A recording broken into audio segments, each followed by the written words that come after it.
dear students, welcome to .go Educators again. Now we are going to switch to the part 2 of unit 5, which is video, and in this part you will be able to cover all the topics which are pending in this unit. So we will start with the first topic, which is video recording and shooting the videos. If you are going to record or shooting the videos, then what are the necessities or what are the necessary capabilities that you will have in order to complete this operation. Setting up a production environment for making the digital videos requires hardware that meets minimum specifications for processing speed, data transfer and storage. In the sense कि अगर आप कोई video जो है उसको आगे further record करने जा रहे हो या फिर आप एक प्रोडक्शन एनवायरनमेंट सेटअप करने जा रहे हो, then what are the basic requirements that you need. यहाँ पे कौन कौन सी चीज़ें हो सकती हैं. प्रोसेसिंग की स्पीड भी होनी चाहिए, डाटा ट्रांसफर की क्वालिटी भी होनी चाहिए एंड स्टोरेज की जो नेसेसिटी है वो भी कंप्लीट होनी चाहिए. So there are many consideration that should be keep in mind when setting up your production environment depending upon the capabilities of your camcorder. Okay, तो यहाँ पे आपके पास कुछ consideration है जो आपको mind में रखने चाहिए. तो उनमें से कुछ points यहाँ पे elaborate है. Fast processors होने चाहिए आपके पास and you should also have some plenty of RAM, मतलब random access memory storage, and you should also have a computer with the firewire or a USB connection and the cables, and you should also have some fast and big hard disks.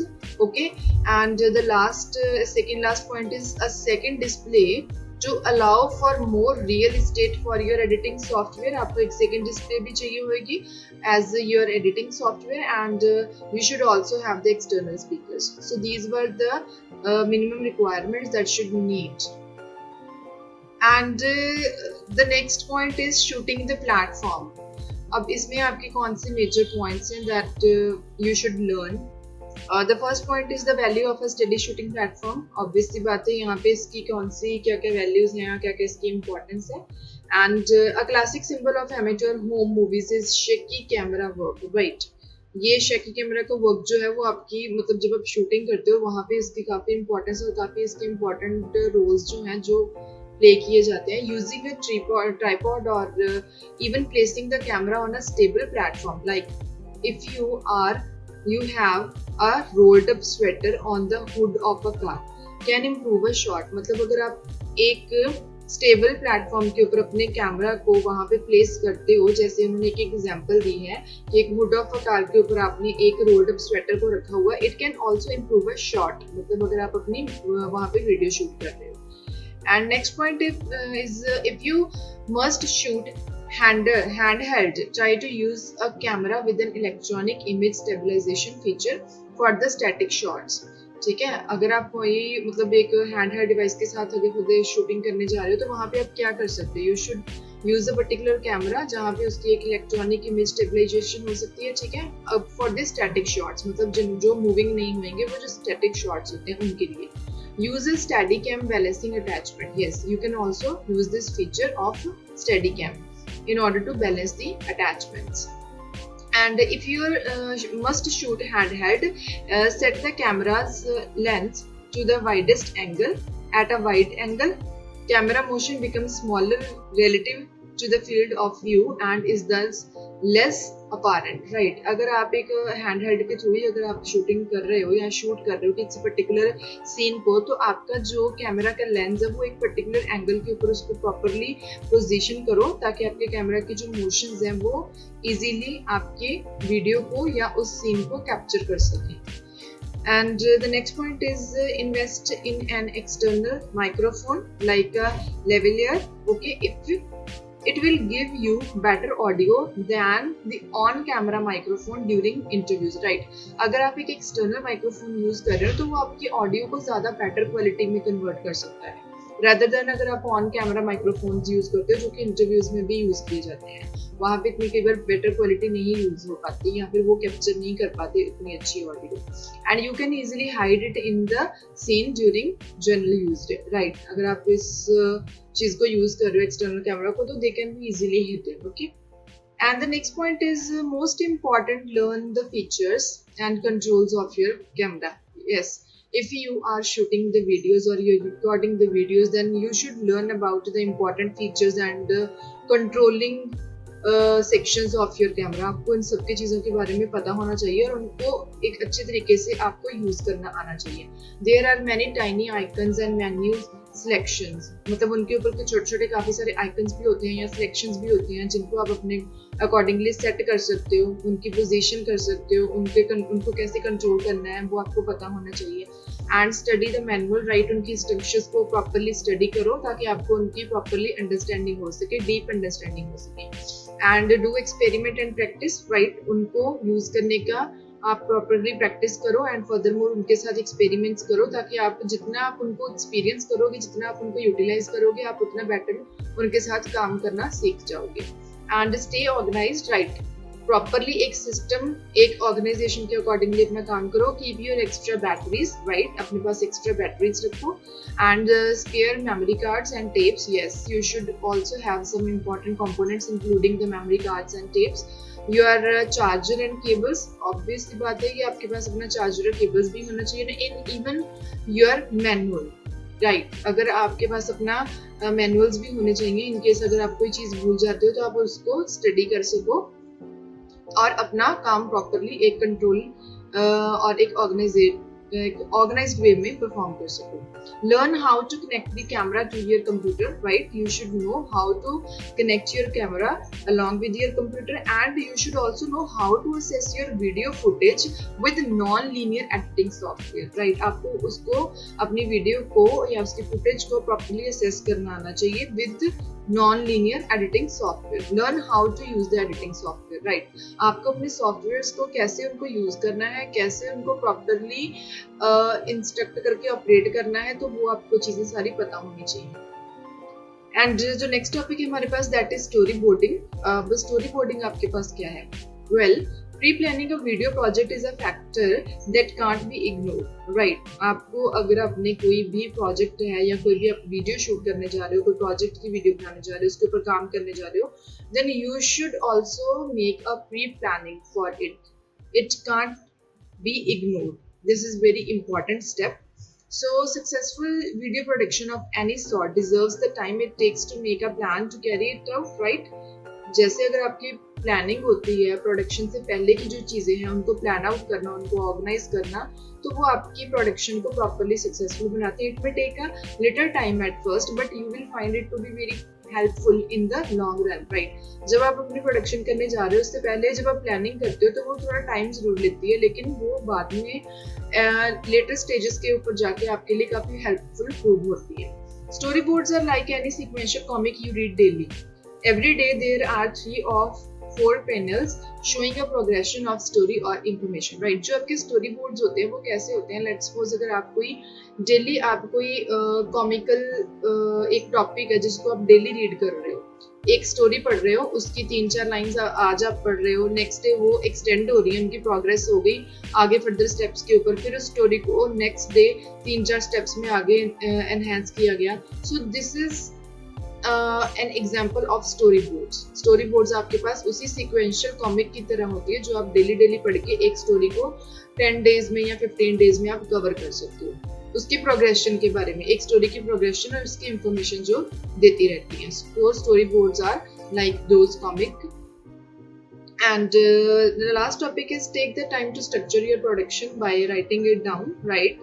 आप पहले अपना मतलब अपनी जो production के बारे में जो भी आपने स्क्रिप्ट्स राइट डाउन करनी है उनको एक प्रॉपर स्ट्रक्चर के अंदर ऑर्गेनाइज करो and then engineer a sequential group of drawings showing cameras and scene, right. जब आपने उनको राइट डाउन कर लिया देन उनको प्रॉपरली इंजीनियर करो एक सीक्वेंशियल में, एक सीक्वेंस के अंदर प्रॉपरली, एक सिस्टमेटिक वे के अंदर with the help of some drawings जो कि आपके आगे फर्दर एंड उनको एक कैमरा या एक सीन के अंदर कैप्चर कर सकते हो. Then shooting angles and lighting should be there and actions and जिसकी हेल्प से आप ऑपरेट करोगे प्रॉपरली एंड स्पेशल इफेक्ट्स जो वहाँ पे चाहिए and how your objects move through from start to finish. So these considerations should be kept in mind while you are performing or you are capturing any particular video. So the next topic is which we are having in this unit is lighting. The greatest difference between professional camcorders and consumer camcorders is their ability to perform at low light levels, right? ये आपका basic difference होता है एक professional कैमकोडर्स में और एक consumer के कैमकोडर्स में कि उनकी मतलब वो कैसे लो लाइट के लेवल्स के ऊपर वो कैसे परफॉर्म करते हैं, उनकी एबिलिटी, उनकी quality. Second point is using a simple floodlight kit or even just being sure that daylight illuminates the room can improve your image and its quality. Right? अगर आप चाहे कोई भी आप फ्लडलाइट किट यूज कर रहे हो या फिर आपको श्योरिटी है कि हाँ आप डे टाइम में कोई चीज को शूट कर रहे हो, तो जो आपकी डे लाइट की वो जो लाइट्स होती हैं या लाइटिंग के इफेक्ट्स होते हैं जिनको आप डायरेक्ट ऑब्जेक्ट के ऊपर रिफ्लेक्ट करते हो, तो वो आपकी इमेज और उसकी क्वालिटी को और एनहेंस करते हैं, उसको और इम्प्रूव करते हैं. And the last point in this topic is onboard battery lights can be useful, right? Onboard light batteries, battery की जो lights होती हैं वो काफी useful हो सकती हैं, but only in conditions where the light acts as fill light to illuminate the details of a subject's face, right? इसी condition में, वो हर टाइम नहीं, लेकिन जिस कंडीशंस में आपको लगता है कि आपके सब्जेक्ट के फेस को या उसकी डिटेल्स को वो ज्यादा इल्यूमिनेट करेगी, उस केस में आपकी बैटरी लाइट्स जो है वो काम अच्छा करती हैं और आपकी पिक्चर की जो क्वालिटी है उसको वो एनहांस करती हैं. Here is the diagram which has been shown in order to simplify this concept. Right, illustrated in this screen from lighting the lab. ठीक है, यहाँ पे क्या उन्होंने बोला है, the standard lighting arrangement of a studio is displayed with fill, key, rim and background lights. जब भी आप किसी चीज को आप उनके ऊपर इफेक्ट्स डालते हैं तो सारे के सारे जो इफेक्ट्स होते हैं हम उनको अप्लाई करते हैं, तो वो एक प्रॉपर डिस्प्लेमेंट के अंदर उनको अप्लाई किया जाता है उन इफेक्ट्स को. वहाँ पे बैकग्राउंड लाइट्स भी होती हैं, आपके फिलिंग इफेक्ट्स भी होते हैं और भी जो आपको इफेक्ट्स चाहिए वो सारे वहाँ पे अवेलेबल किए जाते हैं. Changing any of these lights can make a dramatic difference in the shot, right? अगर आप इनमें से, जैसे इन्होंने राइट साइड पे आपको पैनल के अंदर वो लाइटिंग के इफेक्ट्स शो किए हुए, अगर उनको एक भी एंगल के साथ आप चेंज करते हो, it will totally change the effect of the picture. This project originally used a quick time container of several hundred single frame image of the model as she is lighted by lamp and intensity. Right, आपका जो project है उसके अंदर उन्होंने quick time container को भी use किया है जहाँ पे 100 single frame images of the model as she is lighted by lamp and intensity. वहाँ पे उसको इस पिक्चर को कैसे उन्होंने लाइटिंग के इफेक्ट्स दिए हैं, उनकी इंटेंसिटी भी वहाँ पे मैटर कर रही है और किस एंगल पे वो लाइटनिंग जो है वो उसके ऊपर सब्जेक्ट की गई है, उस सब्जेक्ट के ऊपर वो रिफ्लेक्ट की गई है, वो कैसे कैप्चर की गई है. This thing also matters, and clicking a light switch instantly shows the effect of that combination. right, जब आप उस सारी चीजों का एक कॉम्बिनेशन अप्लाई करते हो एक ऑब्जेक्ट को, उसके बाद जहाँ पे आपका जो कंट्रोल है अगर आप उसके ऊपर क्लिक करते हो तो वो सारी चीजों का जो कॉम्बिनेशन है उसका इफेक्ट आपको आपकी पिक्चर के ऊपर, आपके ऑब्जेक्ट के ऊपर इंस्टेंटली शो करता है. So this was a little bit concept which was related to the lighting. And the next topic is chroma keys. What are the chroma keys and what is the purpose of these keys? Chroma keys allow you to choose a color or range of colors that become transparent, allowing the video image to be seen through the computer image. Right? जो ये इन जो keys का combination होता है वो आपकी किस चीज में help करता है? In order to pick any particular color or to select a particular range of colors. किस चीज के लिए? अगर आपने अपनी इमेज को या फिर अपने किसी ऑब्जेक्ट को पर्टिकुलरली कोई इफेक्ट जो अप्लाई करना है, वेदर इट इज ट्रांसपेरेंट और वेदर इट इज कलरफुल. ठीक है, सो क्रोमा कीज जो है वो आपकी इस चीज के लिए आपकी हेल्प करती है. And the second point is this is the technology used by a new cast weather. And this is the technology used by a new cast weather person who is shot against a blue background that is made invisible when merged with the electronically generated image of the weather map. तो जो आपकी Croma keys की जो technology है इसको हम वहाँ पे भी यूज कर सकते हैं, जहाँ पे आपको वेदर फोरकास्टिंग का या फिर उस इमेज के बारे में आपको बताया जाता है। वेदर का मैप जो होता है उसकी इमेज को जनरेट किया जाता है इलेक्ट्रॉनिकली एंड आगे फर्दर उसको कंट्रोल किया जाता है। उसके बारे में अगर कोई डिस्प्ले के बारे में कोई चीज आपने कैप्चर करनी है तो उसको वेदरमैन जो है वो कंट्रोल करता है with a short kind of handheld controller. So this was an action that is related to chroma keys. And the next topic is composition. जो आपके पास composition है, composition is what? When shooting video for playback in a small window, it is best to avoid wide shots and use close-ups and medium shot. Yes, अगर आप कोई एक small window के लिए अगर आप कोई प्लेबैक का वीडियो शूट करने जा रहे हो तो वहाँ पे रेदर देन अगर आप वाइड शॉट्स यूज कर रहे हो तो उसकी जगह पे आप क्लोजअप्स या एक मीडियम टर्म के शॉट्स अगर यूज करोगे तो वो ज़्यादा बेस्ट जो होता है वो रहता है, क्योंकि वो आपकी उसकी वीडियो की जो क्वालिटी है उसको वो इम्प्रूव करने में आपकी हेल्प करता है and it also saves the time. And the second point is, depending upon the compression algorithm, you consider the amount of motion in this shot. The more a scene changes from frame to frame, the more information needs to be transferred from the computer's memory to the screen. Right? आपका जो compression का algorithm है, ठीक है, उसकी amount कितनी है, वो चीजें सारी जो है वो इस scene के अंदर वो matter करती है. जैसे कि अगर आपका जितना मतलब एक सीन जो होएगा वो फ्रेम टू फ्रेम जितना चेंज होता है तो आपकी जो इंफॉर्मेशन है उसको भी ज़्यादा ट्रांसफ़र करने की ज़रूरत पड़ती है from computers memory to the screen. जैसे ही आपका फ्रेम टू फ्रेम सीन जो है वो चेंज होता है उसके अकॉर्डिंगली आपकी इंफॉर्मेशन भी जो है वो कहीं ना कहीं अफेक्ट होती है, बिकॉज उतनी ही आपकी इंफॉर्मेशन की जो अमाउंट है that is also needed to be transferred from the computer memory to the screen. And the next point is, keep the camera still instead of panning and zooming. Okay, let the subject add the motion to your shot, whether it is walking, whether it is turning, whether it is talking. तो आपका camera जो है वहाँ पे एक particular जगह पे उसको स्टिल स्टैटिक रखो इंस्टेड ऑफ पैनिंग या फिर उसको जूम करने की जगह पे, और अपने सब्जेक्ट को आगे फर्दर उसको उसकी मोशन को जो है वो परमिशन दो जो उसकी मोशंस चल रही हैं, चाहे वो उसकी शूटिंग चल रही है, चाहे वो आपका जो सब्जेक्ट है वो वॉक कर रहा है, चाहे आप वो मूविंग अराउंड है, चाहे वो कुछ बोल रहा है, तो वो सारी चीजें उसके अंदर शूट हो रही हैं. And the next point is video editing. अब आपकी वीडियो जो है वो अगर आपको उसकी एडिटिंग के लिए कोई स्टेप्स फॉलो करने हैं तो वो कौन से स्टेप्स हैं, कुछ उसके जो मेन पॉइंट्स हैं which are related to the video editing. Video editing is the process of manipulating and rearranging video shots to create a new work. Right? आपकी वीडियो एडिटिंग है तो उसमें हम लोग वीडियो को एडिट कर रहे हैं तो ऑब्वियसली बात है हम वहाँ पे मैनिपुलेशन कर रहे हैं, कोई ना कोई चीज़ जो है या तो हम उसको कहीं ना कहीं कुछ चीज़ों को ट्रिम कर रहे हैं, कुछ न्यू इफेक्ट्स ऐड ऑन कर रहे हैं, या फिर हम उनको रीअरेंज कर रहे हैं in order to create a new work or in order to create a new well organized video. And editing is usually considered to be one part of the post production process. इसको post production का process भी माना जाता है क्योंकि ये post production है, not pre production. क्योंकि आपकी production तो हो ही चुकी है लेकिन आप उसके बाद production होने के बाद उसको edit कर रहे हो, उसको modify कर रहे हो. And the second point is the term video editing can refer to linear video editing using the videotape. Okay, अगर आप लीनियर वीडियो एडिटिंग भी इसको रेफर किया जाता है but with the help of video tape, and it should also be referred to as non linear editing system but using the computers with video editing softwares.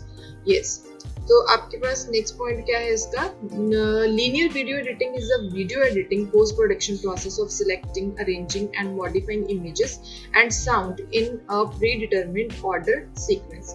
जो आपकी linear video है उसका name ही जैसे आपको simplify कर रहा है.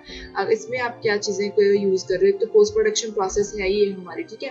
तो यहाँ पे क्या कर रहे हो, आप चीज़ों को सिलेक्ट भी कर रहे हो, उनको अरेंज भी कर रहे हो, एंड आगे फर्दर उनमें कोई इमेजेस के अंदर कोई जो चीज़ें चेंज करनी है आप उनको मॉडिफाई भी कर रहे हो, एंड फर्दर मोर उसके अंदर आपके जो साउंड प्री डिटरमिन है उसको उसके अंदर भी अगर आपने कुछ इफेक्ट्स कोई चेंजेस करने हैं वो भी आप यहाँ पे कर रहे हो, but in an ordered sequence. That's why this is known as the linear video editing. Regardless of whether it was captured by a video camera, tapeless camcorder, or recorded in a television studio on a video tape recorder, the content must be assessed sequentially, right? चाहे आपने उसको किस भी organisation के अंदर आपने उसको capture किया है, चाहे आपने वहाँ पे वीडियो कैमरा यूज़ किया है या कोई कैमकोडर यूज़ किया है या कोई वीडियो टेप रिकॉर्डर यूज़ किया है, बट जो आपने जब उनको असेस करना है तो उसका कंटेंट होना चाहिए वो सिक्वेंशियल फॉर्म के अंदर ही उसको असेस करना है. And top of the line non linear editing software includes, उसके अंदर कौन कौन सी चीज़ें जो है इंक्लूडेड है, Adobe's Premiere, Apple's Final Cut and Avid's Media Composer, the A-team of professional video editors.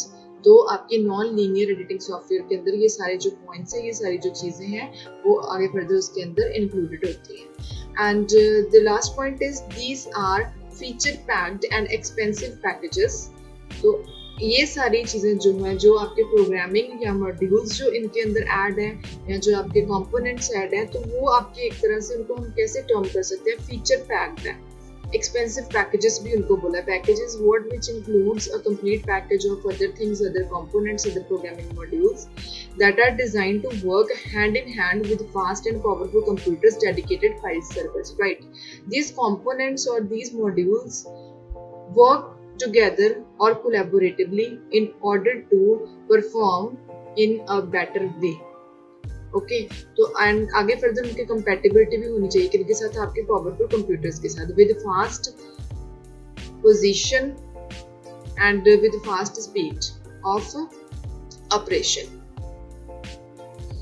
So the next point is optimizing the video files for CD-ROM. अगर आप अपनी वीडियो की जो फाइल्स हैं उनको ऑप्टिमाइज कर रहे हो बट फॉर CD-ROM, तो उसमें क्या क्या चीज़ें आपकी आ सकती हैं. CD-ROMs provide an excellent distribution medium for computer-based video. We know that it provides excellent performance, but because they are expensive to mass produce, पता है कि उसके अंदर आप mass produce के लिए हम उसको यूज़ करते हैं, मतलब large volume of amount के लिए, and they can also store great quantities of information, ठीक है, because ये भी आपके आगे further storage के अंदर आते हैं ये topic. And the CD-ROM players offer slow data transfer rates because they store huge amount of data and huge amount of information. That's why they are slow in their characteristic. But adequate video transfer can be achieved by taking care to properly preparing your digital video files. Yes, whether they are slow, but they can perform better in case of video transfer. And without great care, these digital files may display poorly in low bandwidth, high compression environments. Right? अगर आप इसकी अच्छी care कर सकते हो तो ये files जो होती हैं वो आगे फर्दर किस चीज़ के अंदर परफॉर्म करती हैं, उसके पॉइंट्स हम वन बाय वन यहाँ पे पढ़ेंगे. The one point is limit the amount of synchronization required between the video and audio. Right, आपके सिंक्रोनाइजेशन की जो अमाउंट है उसको एक लिमिटेशन है, एक बाउंडेशन के अंदर करके चलना, but between the video and your audio. And with Microsoft AVI file the audio and video data are already interlinked. आप जब भी कोई वीडियो कैप्चर कर रहे हो या इन जो भी हम ये काम जो परफॉर्म करते हैं, तो वहाँ पे आपकी वीडियो और ऑडियो दोनों की जो फाइल्स हैं उनको इंटरलीव किया जाता है, बिकॉज आपको विजुअल इफेक्ट भी उसकी भी आउटपुट मिल रही है और आपको ऑडियो इफेक्ट की भी आउटपुट मिल रही है. तो ये दोनों चीज़ें जो है वो इंटरलेसिंग के साथ आपस में मिलके आपको एक फाइनल प्रोडक्ट जो है आपकी वीडियो जो है वो प्रोवाइड करवाते हैं. So this is not a necessity, but with QuickTime files you should flatten your movie, right? आपको अपनी मूवी को जो है उसको फ्लैटन करना चाहिए. फ्लैटन मीन्स क्या है? Flatten means that you interleave the audio and video segments together. Normal सी चीज़ है, आप अपनी वीडियो और ऑडियो को दोनों मिक्स कर रहे हो, उनके सेगमेंट्स को आगे फर्दर इकट्ठे इंटरलीव कर रहे हो. दैट्स व्हाई आपका फाइनल प्रोडक्ट जो है वो आगे प्रोड्यूस हो रहा है. And the next point is the size of the video window and the frame rate you specify dramatically affect the performance. Right, आपकी विंडो जो है उसका साइज कितना है आपकी वीडियो की विंडो का, एंड आगे फर्दर आपके फ्रेम का रेट कितना है उसकी स्पीड का, तो ये दोनों चीजें जो है आपकी परफॉर्मेंस को आगे फर्दर अफेक्ट करती हैं. The more data that has to be decompressed and transferred from the CD-ROM to the screen the slower the playback. Right, जितनी आपकी अमाउंट जो है वो CD-ROM से आपकी स्क्रीन के ऊपर कैप्चर की जाएगी या उसको ट्रांसफर किया जाएगा, उतना ही आपकी प्लेबैक का जो उसका रेट होएगा वो थोड़ा स्लोअर रहता है. And the next point is, although interleaving CD quality audio into your video production will theoretically yield the highest quality sound. Right, ठीक है, the volume of data required may be too great to transfer from the CD-ROM in real time. So this was also very major point related to your video and audio interleaving. And next क्या है आपके पास, defragment your files before burning the master. Right, आपको अपनी defragmentation जो है वो perform करनी चाहिए. Now if we talk about the defragment our files, then what is defragmentation?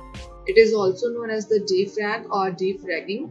But अब defragging आपके पास है क्या? It is the process of reorganizing the data stored on a hard drive so that the related pieces of data are put back together all lined up in a continuous fashion. आपके जितना भी जो आपका data है उसको एक properly reorganise करना, एक वेल ऑर्गेनाइजेशन के अंदर, एक वेल सिस्टमैटिक मैनर के अंदर, ताकि आपकी जो परफॉर्मेंस है वो एक अच्छे फैशन में, एक स्मूथली फैशन के अंदर आगे फर्दर ऑपरेट करे.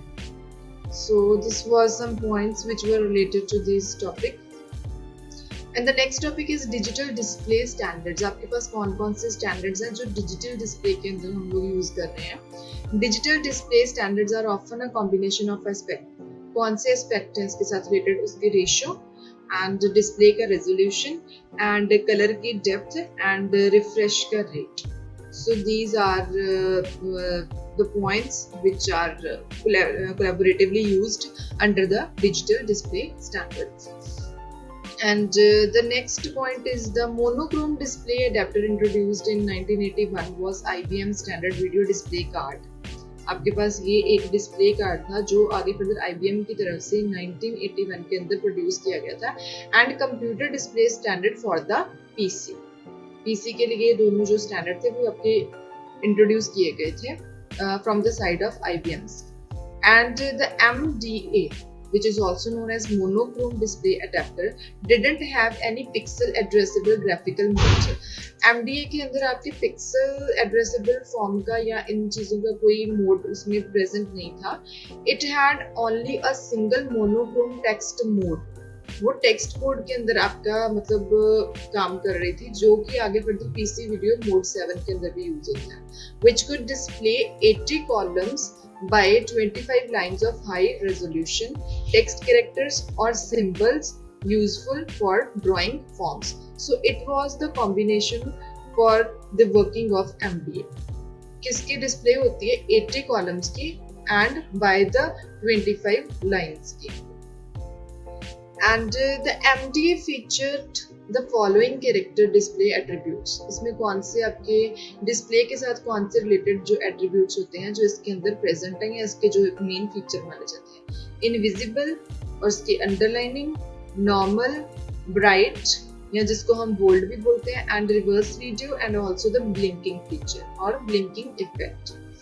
So some of these attributes could be combined so that bright, underline, text they could be produced. मतलब कि अगर आप कोई स्पेशल इफेक्ट देना चाहते हो तो इसके अंदर इन सारे एट्रीब्यूट्स में से कुछ एट्रीब्यूट्स को आप आगे बढ़कर कंबाइन भी कर सकते हो.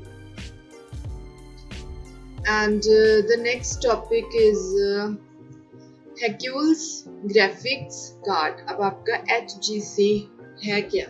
It was a computer graphics controller made by Hercules Computer Technology.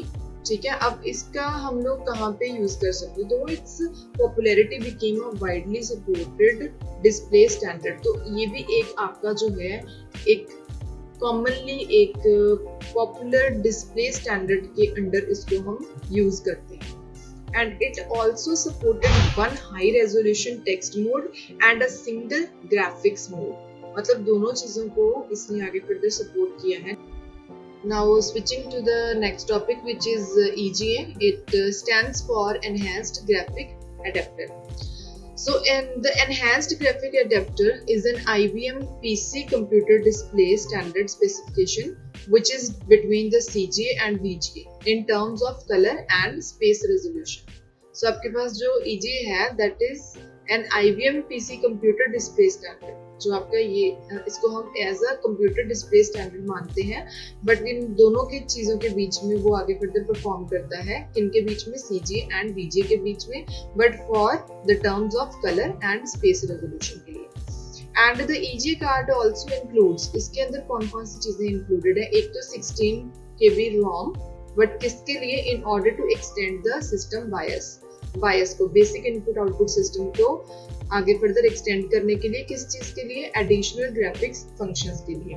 And furthermore it also includes the Motorola MC6845 video address generator as used in the CGA, right. इसके अंदर आपका Motorola का भी जो स्टैंडर्ड है और उसका एड्रेस जनरेटर है वो इंक्लूड किया गया है, जिसको आगे फर्दर CGA के अंदर भी यूज किया गया था। And the next topic is VGA. It also stands for Video Graphics Array. Now, Video Graphic Array is what? It is a high resolution standard for displaying the text, graphics and colors on your computer monitors. ये आपके पास एक high resolution standard माना जाता है जिसको हम text, graphics और colours की डिस्प्ले के लिए यूज करते हैं। And it is also abbreviated as VGA। तो एक तरह का ये ऐसा स्टैंडर्ड टाइप ऑफ कनेक्शन है जिसको हम किन चीज़ों को कनेक्ट करने के लिए यूज़ कर सकते हैं या किन के साथ कनेक्ट करने के लिए यूज़ कर सकते हैं, मॉनिटर्स एंड प्रोजेक्टर्स दोनों के साथ। And the third point is VGA also refers to the types of cables, ports and connectors. मतलब इसको आप किस चीज़ के साथ रेफर कर सकते हो, सम काइंड्स ऑफ केबल्स या फिर पोर्ट्स या फिर कनेक्टर्स जिनको आगे फर्दर हम यूज करते हैं in order to connect to the monitors to video cards. And the fourth point is VGA is developed by IBM। इसको IBM की तरफ से डेवलप किया गया था एंड कब किया गया था, introduce in 1987। VGA also provides 640x and 480 resolution color display screens with a refresh rate of 60 Hz and 16 colors displayed at a time. So this is the resolution power of VGA.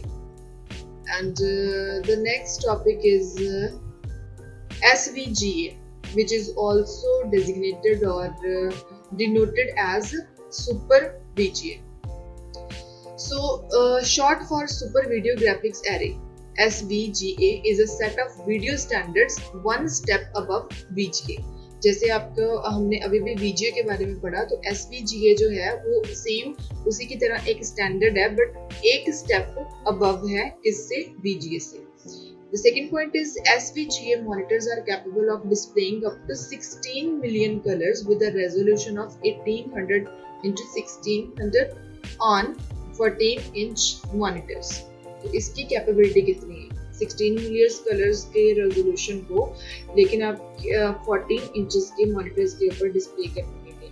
वो display की कितनी terms हैं आपके पास, 18 into 16, 8 into 600 and also up to a 1200 into 1600 resolution on a 20 inches।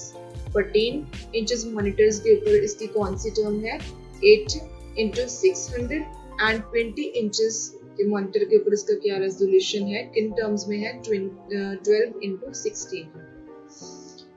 The third point is the SVGA standard supports a palette of 16 million colors।